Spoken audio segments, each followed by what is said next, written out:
Hey YouTube, in this video I'm going to give two big reasons why I don't recommend Cowboy bikes. I'm going to compare the S3 with the S4 and with the VanMoof range. This isn't a tech specs review where I go in tiny details about all the manufacturing. You can get that on the website or other reviews. This is more general impressions.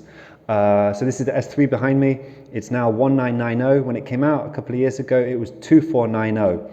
So the S4 is now 2490. They have extra inventory, so these are cheaper. You can tell they've got too much inventory because the delivery time for these are 10 days. If you order the S4, there's no delivery time. They say, make the deposit and then we'll tell you when we can arrange the delivery. So they're trying to make the S4 more exclusive, more expensive. But honestly, I prefer this one to the S4. Why? The S4, for that 500 euros extra, all you seem to get is a wireless docking station for your mobile phone. Now that's kind of useful because you need the phone charged to unlock the bike. It has an automatic unlock when it senses you through Bluetooth, I think, that it unlocks the bike. So if your phone isn't charged, you can't unlock the bike with the assistance. You have to ride it like a normal bike, but it's a bit heavier. Between the S3 and the S4, this is actually the lighter, sportier bike, the S3. It's about 700 grams lighter. It already feels pretty light, so the S4 isn't going to be super heavier, but this is lighter and the tires are thinner. These are 42 millimeters instead of 47 millimeters. I don't think it's worth paying 500 euros extra for a wireless docking station, but that is up to you. Now, the big problem, number one, that I have with this bike is the lack of accessories. You have to make the order for the kickstand and back rack when you first make the purchase of the bike.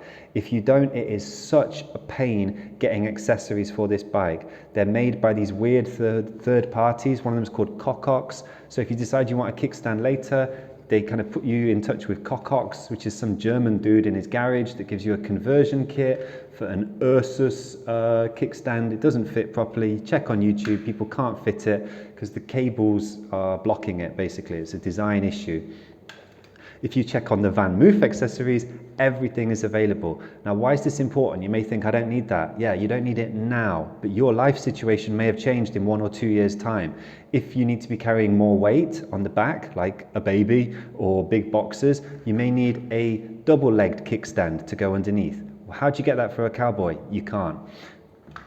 Also, if someone steals the seat with the seat post, how do you order one of those easily? You can't. With the VanMoof, everything is available from them on their website. With Cowboy, it is an absolute pain. You have to try and get in touch with them via the app. You have to go to the shop. They say they're not going to fit it. It is such a pain, and accessories make such a difference. But I think they haven't quite thought it through what sort of accessories people are going to need to make sure that they actually fit this bike. Because this bike, the dimensions are pretty different. It's very sporty, and it's almost like a gravel bike in how high it is off ground. So really watch out for that. What accessories you need to buy at the beginning, what you're going to need later. If there's ones you need later, you may not ever be able to buy them. You're just stuck with the bike the way it is, like Apple. Now, comparing it to the VanMoof, the hardware on this bike is actually better. It's got the torque sensor on the pedal arm, so it feels very natural and progressive when you're pedaling. It can feel exactly how hard you're having to pedal, and it will offer the assistance up to 25 kilometers. Likewise, it's got the Gates belt.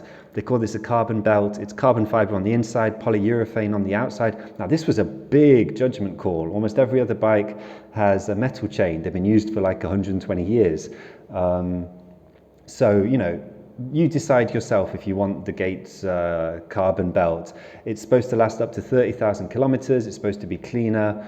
I'd prefer the metal one myself because I can buy one for 10 euros and change it myself. This one's about 80 euros, and you have to go to the shop for them to replace it because it's tricky to fit. But at least you're getting something for the money. Talking about the money, it's actually a pretty good price. They've controlled the price of the costs in the chain well. That's why they sell it to you directly. They don't leave it for other manufacturers or other companies to sell it. They really tightly control the costs. So I think 2,000 or 2,500 is quite a reasonable amount. But then you're paying for kind of different accessories if they work or not.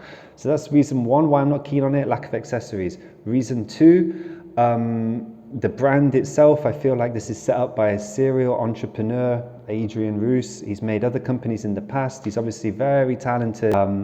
I don't really find a soul behind the bike or like an obsession with design. It's just like, this is cool, it's going to make some money. When I talked to people about the reviews, people said they wouldn't buy Cowboy because the owners of the company set up a previous company called Take Eat Easy, which went bankrupt. This was a food delivery company that was rivaling Uber Eats and Deliveroo. It went bankrupt and about 200 couriers didn't get paid for the last couple of months.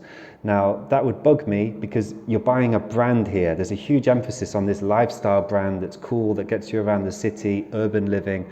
But every time I look at it, I just think 200 couriers didn't get paid for the last couple of months. They were young, they probably really needed the money, they went in debt, and so on and so on. And it spoils my enjoyment of the brand. I couldn't hand over 2,500 to a company who I know didn't pay their employees properly, because we've all been young and in that situation, and it's horrible. So that's the second reason I don't really recommend it. Comparing it again to the VanMoof, the hardware's better. It's got a couple of other features that make it stand out. I'd say the app is better to use. It's more intuitive. It's easier to change the settings of how much assistance you need compared to the VanMoof. It's only got the one gear, so you don't need to stop and change the gear like you do in the VanMoof. Also, the battery is detachable, which makes it very useful because I see people leaving these outside in Brussels without the battery. Bikes get stolen all the time. But they feel confident to leave the bike without the battery, charge the battery in the house, whereas the VanMoof, it's not detachable. Talking about the battery, please stop asking me via private message about batteries. The range is always around 70 kilometers on average for the VanMoof, for this, for other bikes, but it depends how you ride it. If you're super heavy, if there's big hills, if it's freezing cold, if you're charging it all the time, all of that is going to decrease the power of the battery over time quite quickly. So it depends how you ride it and how you use it. There's no kind of standard amount. They say 70 kilometers. I'd say the range is between 50 and 120, depending on how you use the bike. Overall, I wouldn't recommend this bike, but it's not marketed for me. I'm in my late 30s, father of 3. I don't think this bike is meant for me. I think it's for guys in their early 20s that want to look cool when they turn up at work, or given as some kind of sales or special birthday present on someone's 21st birthday.